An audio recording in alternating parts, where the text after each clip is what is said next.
जब आपने भगवान देवाधिदेव महादेव पर पूर्ण भरोसा कर अपने कर्म को अपनी लगनता के साथ किया तो वो राशि काम कर। आज श्री शिवाला सेवा समिति रांची बहुत कठिन था रांची में शिव महापुराण की कथा होना, पर श्री शिवाला सेवा समिति रांची ने इतनी मेहनत करी है कि आज पूरी समिति, और हम कल किसी आशीष ने हमको एक वीडियो दिखाया था किसी पत्रकार बंधु का, तो वो बता रहे थे कि माताएं भोजनशाला में बैठकर सब्जियां काट रही हैं, कोई चावल धो रहा है, कोई दाल धो रहा है। हम नमन करते हैं पूरी शिवाला सेवा समिति को, आपकी जागरूकता को और आपके कर्म को, आपकी प्रधान।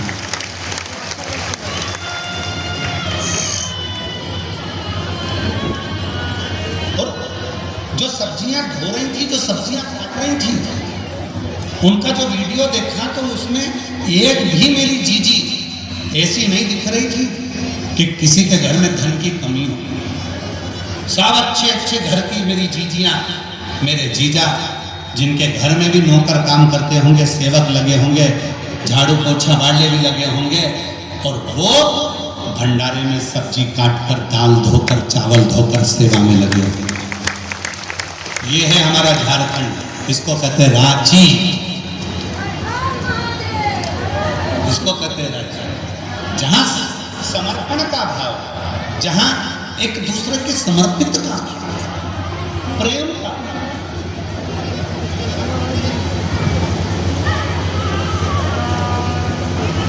और इतनी लंबी लाइन, एक भाई बता रहा था 1 किलोमीटर की लंबी लाइन भोजन भंडार में चली जा रही है।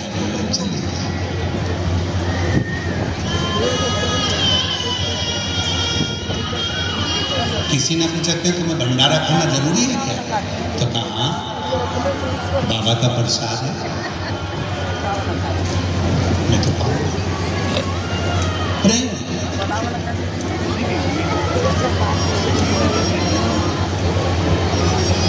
हम विवेक कुमार जी एक बात कहें, पहली समिति देखी है हमने श्री शिवाला सेवा समिति रांची जैसी, एक भी व्यक्ति समिति का मंच पर आकर ये नहीं कहता हमसे कि हम समिति के हैं। यहाँ व्यक्ति बोलने से ज़्यादा अपने काम पर ध्यान देता है, इसीलिए रांची की समिति को हम साथ लिया। व्यक्ति बोलता कम है, काम ज़्यादा करता है, लगा अपनी व्यवस्था में, अपनी व्यवस्था संभालने में। तुम बाहर देखो, हम अंदर देख रहे हैं, तुम ये देखो, तुम वो देखो, तुम ऐसी व्यवस्था करो, तुम वैसी व्यवस्था करो, उसकी साधुता होना चाहिए।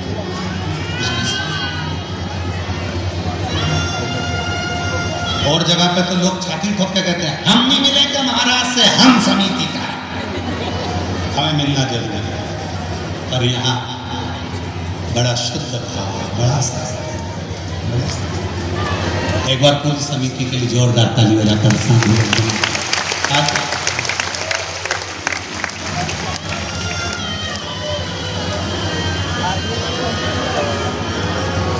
और प्रभु आपकी कृपा से सब करते हो भोले बाबा, मेरा नाम हो रहा है, करते हो भोले बाबा, मेरा नाम हो रहा है, भोले आपकी कृपा से सब नाम हो रहा है, भोले आपकी कृपा से सब नाम हो रहा है। धुंधुमुख के घर में एक बेटे का जन्म हुआ। धुंधुमुख को लगा कि मैंने अपनी जिंदगी में कौन सा पाप करा जो मेरे घर में ऐसा बेटा जन्म दिया।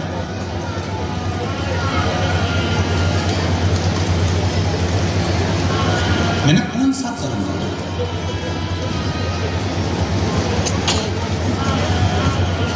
महाराज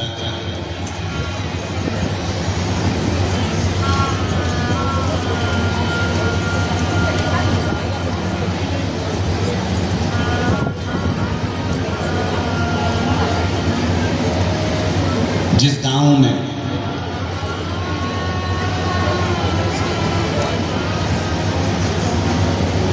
पानी की कमी होती है उस गांव की फसल बिगड़ जाती है।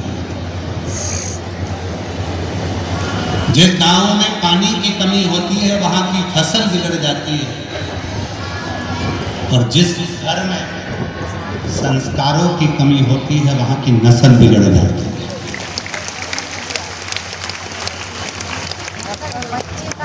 नस्ल को संभालने के लिए, परिवार को संभालने के लिए, बच्चों को संभालने के लिए, कुटुंबों को संभालने के लिए अपने अच्छे संस्कार देना चाहिए,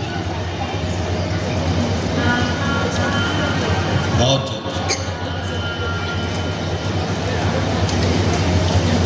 वरना आज का जमाना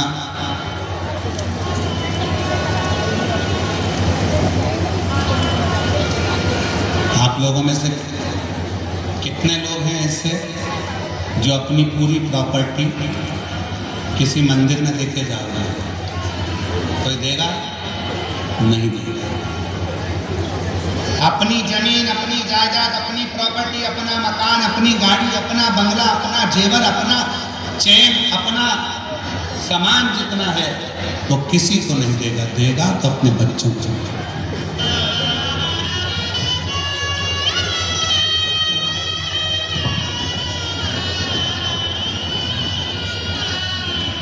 हमारे बीच में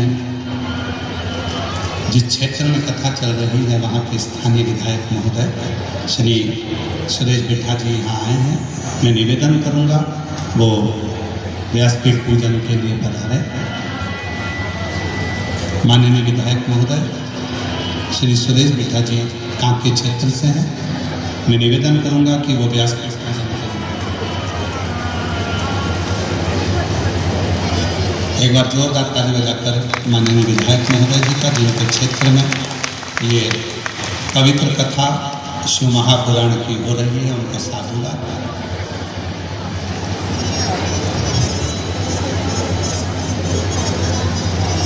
शिव तत्व का भगवान शंकर का चरित्र है, शिव महापुराण की कथा का शिव चरित्र।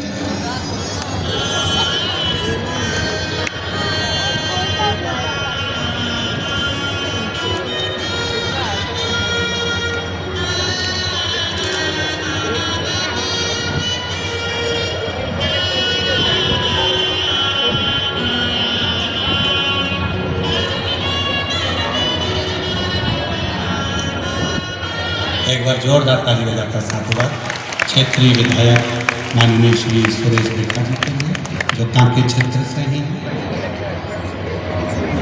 शिव कथा कर रहे हैं। जमीन दोगे तो अपने बेटों को दोगे, प्रॉपर्टी दोगे तो अपने बेटों को दोगे।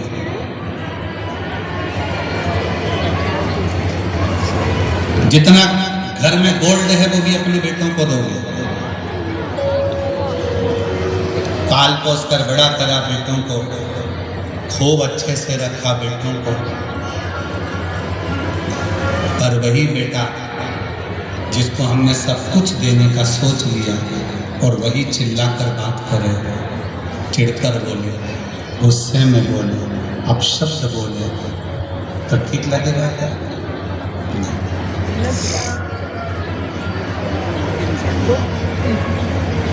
मन में ठीक नहीं लगेगा। फिर भी एक माँ, एक पिता, एक माँ का जो दिल होता है, एक पिता का जो दिल होता है, वो ऐसा दिल होता है कि वो किसी को नहीं देता, चाहे बेटा कैसा भी हो। अपनी पूरी जिंदगी का कमाया हुआ सारा धन वो अपने बेटे को ही देता है। एक माँ, एक पिता ऐसा ही होता है।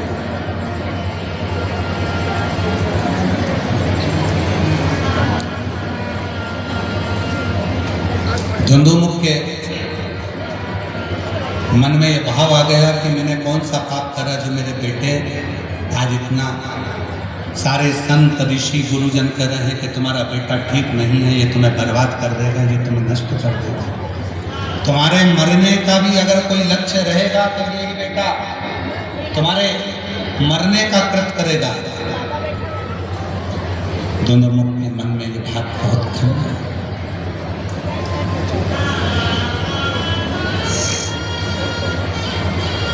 एक ऋषि के पास गया, गुरुजी मुझे बताओ मैंने कौन सा पाप करा जो मेरे ये बेटा धंधु जो हुआ है ये हमारे मरने का भी कारण बनेगा।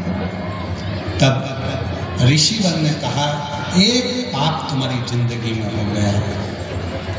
एक शिव का भक्त रोज शिवालय जाता था, तुम्हारे पूर्व के जन्म में तुम उसके शिवालय जाने पर उसको ताना दिया करते